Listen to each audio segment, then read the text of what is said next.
You know those reading challenges that seem like a good idea until you're 600 pages deep and 80% confused? Yeah, I decided to read the Best American Short Stories 2004, just to knock off another shot in my 100 Shots of Shorts challenge. Because who doesn't want to read 20 stories of varying emotional damage in one go? Now let me say this up front. This collection has everything. Native Americans trying to pawn their grandmother's regalia, a man who wins a giant cat in a pub, yes, a literal feline, not a metaphor, hired assassins hallucinating beautiful women, and one woman who's absolutely not ready to leave her trash husband, even though she really wants to. So, yes, welcome to America, or rather, America in all its literary intransigence and emotional multitudes. Let's get into it.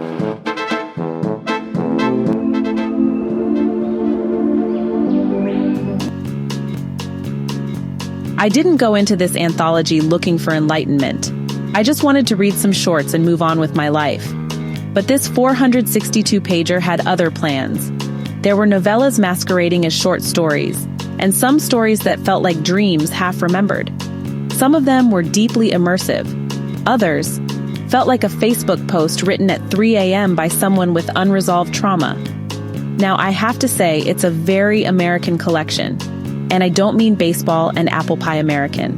I mean stories that are embedded so deeply in the American cultural and subcultural experiences that, if you're not American, you may feel like a tourist in literary Disneyland, a lost one.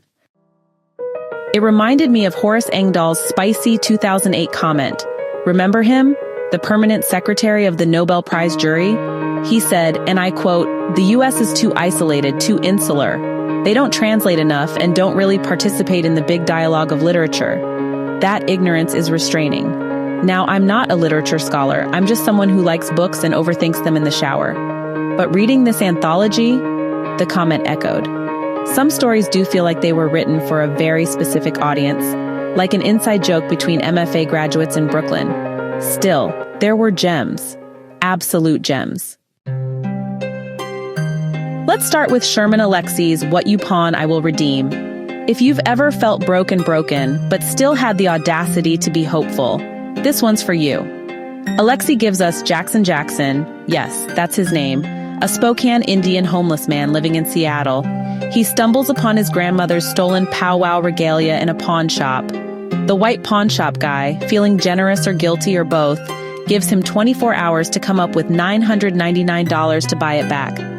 Jackson, our brave and permanently broke hero, sets out to reclaim the regalia with only $5 in his pocket. Spoiler alert. He doesn't exactly raise the money through Wall Street investments.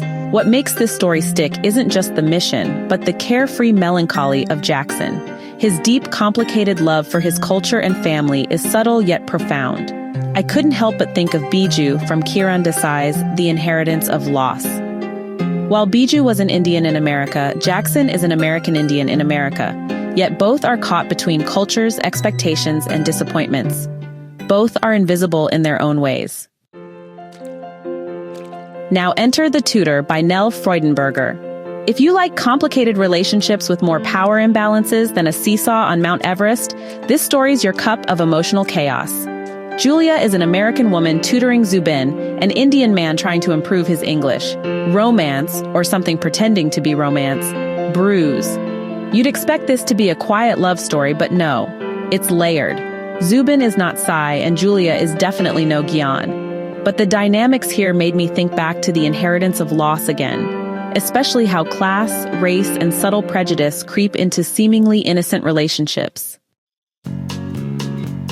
And then there's Runaway by Alice Munro. Now let me just say, Alice Munro doesn't write short stories. She carves them out of your emotional ribcage with a rusty butter knife. This one's about Carla, a woman who wants to leave her husband but can't. And not because he's perfect, mind you. He's a jerk. She finds refuge temporarily in Sylvia, a newly widowed woman who has a not-so-hidden crush on her.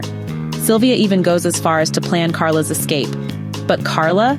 She bails. Last minute, turns around and goes back. That scene, it's like watching a horror movie where the woman walks back into the haunted house even though you screamed at her to run. What's heartbreaking here is not just Carla's dependency. It's the fact that she doesn't even understand her own desires. She's impulsive, unstable, and very real. Munro doesn't judge her, and neither could I. Some stories are hard to forget because of sheer weirdness. Take Tooth and Claw by T. Corages and Boyle. A man wins a giant cat in a pub. I know, you're thinking, is this a metaphor for loneliness, an allegory for masculinity, or just a story about a man and his very large feline? Whatever it is, it sticks in your brain like cat hair on black jeans. Then there's Breasts. Yes, you heard right, by Stuart Dybek. It's about a hitman who has hallucinations of beautiful women. Dreamy, surreal, and definitely not safe for work. It's like reading the diary of someone who watched too much David Lynch. And Annie Proulx, What Kind of Furniture Would Jesus Pick? Chef's kiss. So here we meet Gilbert, a man who's holding on to his generational ranch while fending off real estate developers, oil men, and, well, marriage. The guy is, honestly, committed to not committing. But the way he battles modernity, sentimentality, and capitalism is, dare I say, biblical. There's just something about stubborn old men trying to preserve dying legacies that, hits a little too close to home. So what is this strange, complicated, occasionally brilliant, occasionally what did I just read collection? Well, it's the Best American Short Stories 2004, edited by Lorrie Moore and published by Houghton Mifflin. 20 stories. 20 authors. It's like a literary tour through American anxiety, irony, loss, and honestly, a good bit of absurdity.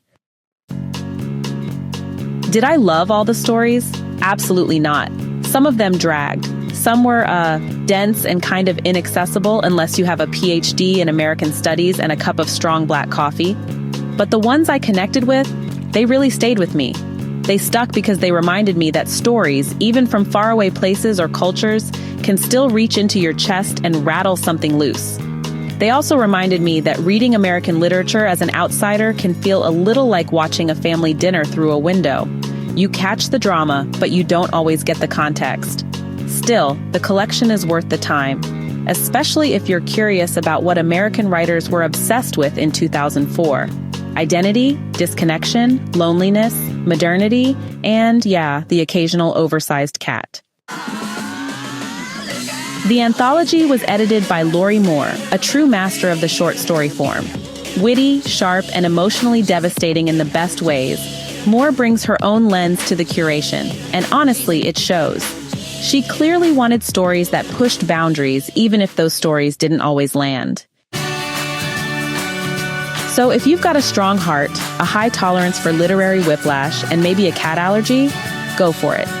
Read the Best American Short Stories 2004. Just maybe don't do it all in one sitting like I did. Your brain might need a short story about yourself afterwards, titled Reader Tries Anthology and Loses Sanity. Hey, thanks so much for hanging out with me today. If you're interested in diving deeper into this book, I've left some links down in the description. You can use it to grab yourself a copy and keep the adventure going. And if you're in the mood for more great reads, don't go just yet. Click on one of the videos popping up right now that I think you'll love. And don't forget to give this review a like, leave a comment, or even subscribe if you'd like to see more. Every bit of support helps us grow this little community of book lovers. See you in the next one.